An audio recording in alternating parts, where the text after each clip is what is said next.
Всем привет, мои модницы! Вы на канале Сентябрьский номер.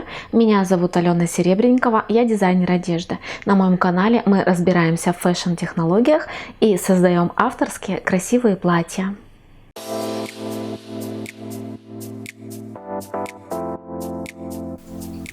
В этом выпуске я показываю, как сшить платье-комбинацию с драпировкой качели.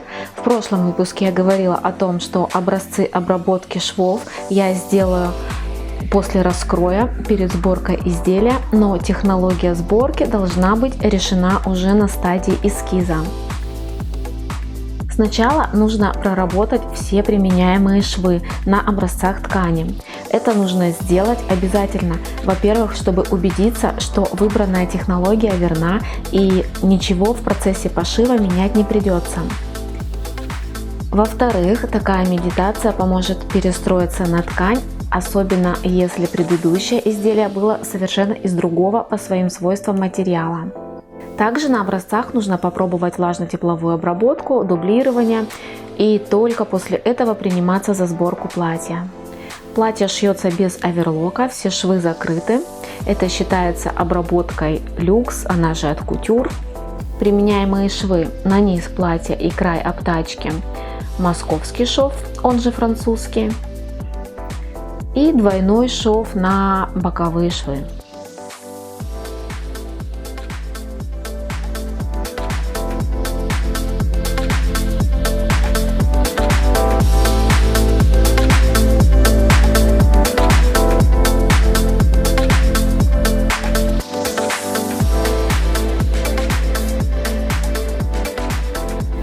Спереди обтачка цельнокроенная, обтачка спинки широкая, край обтачки обработан московским швом. В целом это смотрится как полуподклад. Мне нравятся такие широкие обтачки. В своих коллекциях я использую именно такие.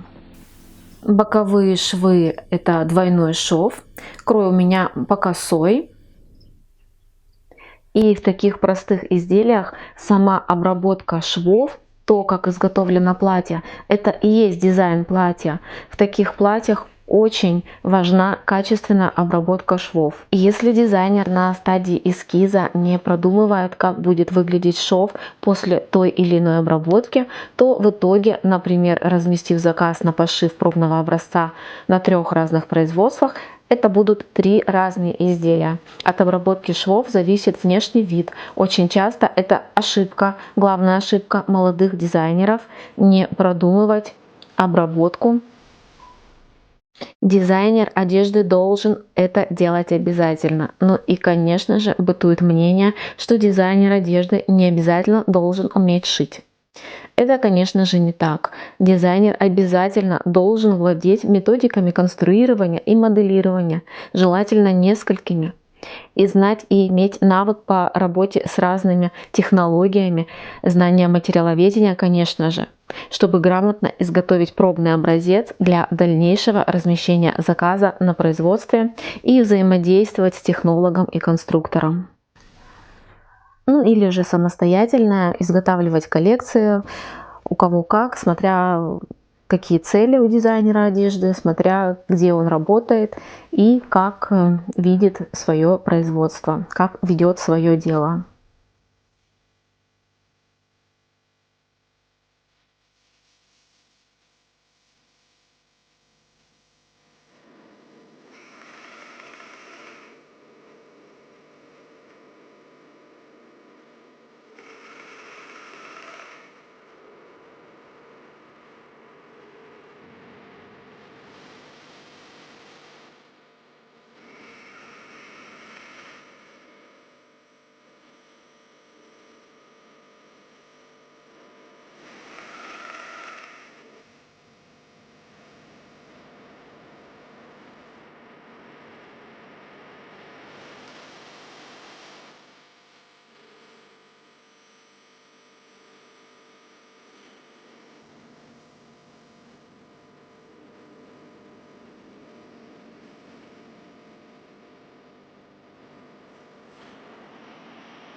В этом видео я остановлюсь на двойном шве.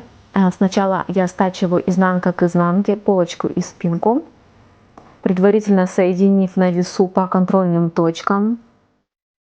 Стачиваю сначала на 0,5, далее обрезаю лишнее и оставляю 0,3. Это я делаю для того, чтобы лапка не заживала маленькую ширину шва. Если я буду сразу прокладывать строчку на 0,3, возможно, лапка может заживать деликатные ткани, такие как натуральный шелк и шифон. Лучше сначала сделать шов пошире, а потом подрезать.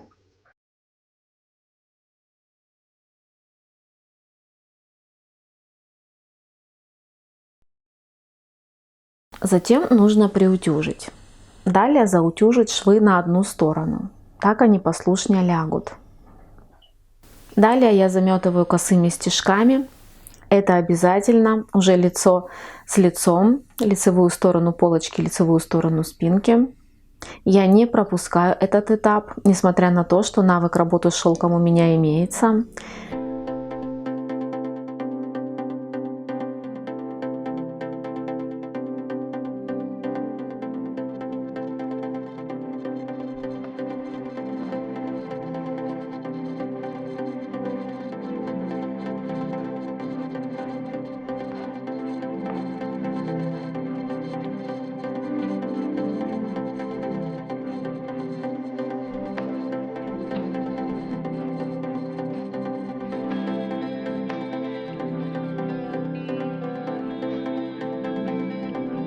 И останется стачать уже лицевыми сторонами вовнутрь. На ширину лапки прокладываем строчку. Далее окончательно утюжка шва происходит, не касаясь поверхности утюга ткани, то есть на весу, либо второй вариант, просто обработка паром.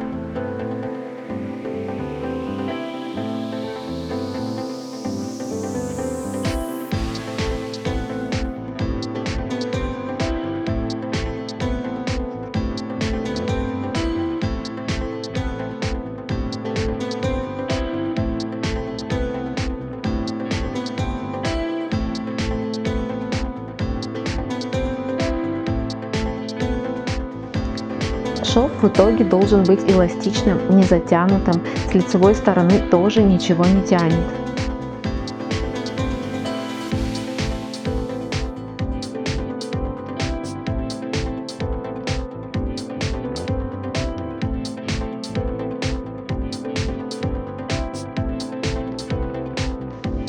Лямки и вешалки — это полосочки по косой шириной 3,5 см.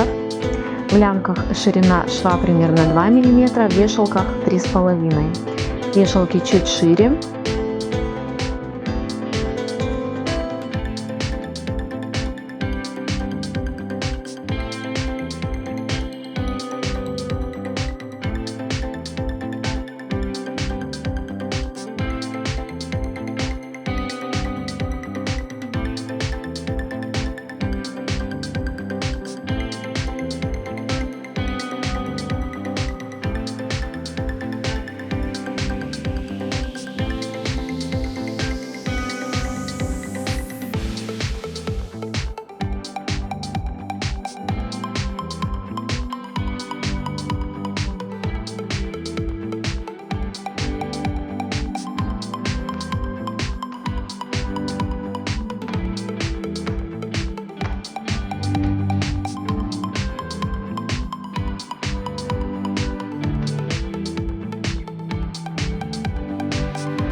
Внутренний край обтачки тоже московский шов. Повторюсь, что шов должен быть тонкий, равномерный по всей длине, не растянутый, не затянутый.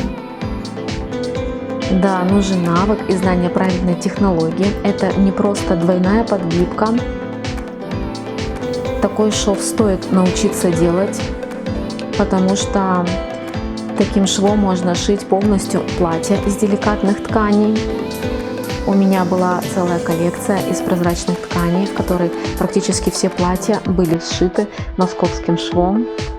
То есть боковые также были обработаны двойным, а остальные все вплоть до горловины были обработаны московским швом. Заглядывайте ко мне на канал, и когда наберется хотя бы первая 1000 подписчиков, мы можем устроить какой-нибудь марафон московского шва. Было бы интересно, как вы считаете. Ставьте плюсик в комментариях, если хотели бы также волшебно выполнять московский шов на деликатных тканях.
Такое платье можно сшить за один вечер.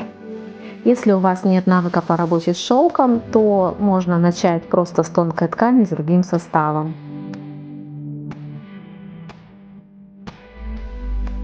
Присоединяйтесь к нашей творческой команде. Будем вместе создавать авторские красивые платья.